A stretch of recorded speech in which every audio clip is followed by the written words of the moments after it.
头滨干乡落水老长的文旦，即卖当咧大出。当地文旦因为排水好、日头充足，所以真芳真好食。即卖来食上着时。 囡仔食油碗，一喙涮一喙，讲到中秋节下时过节，就是上着文旦。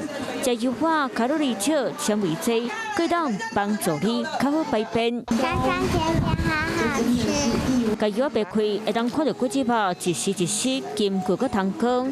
这开便来到白路进前，就是民间乡落水溪老张文旦采收季节。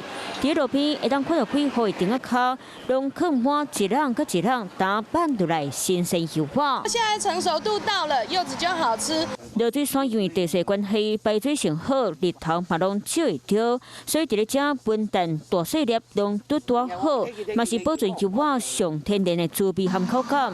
顶仔脚侪面碗油碗，农民无用分级包装，油碗食起来酸甜酸甜，民众若爱食这味，即卖文旦当着时。 Hello， 我是蒋欣梅。想要抢先掌握最及时的新闻资讯吗？赶快订阅、按赞、开启小铃铛，锁定华视新闻 YouTube 频道。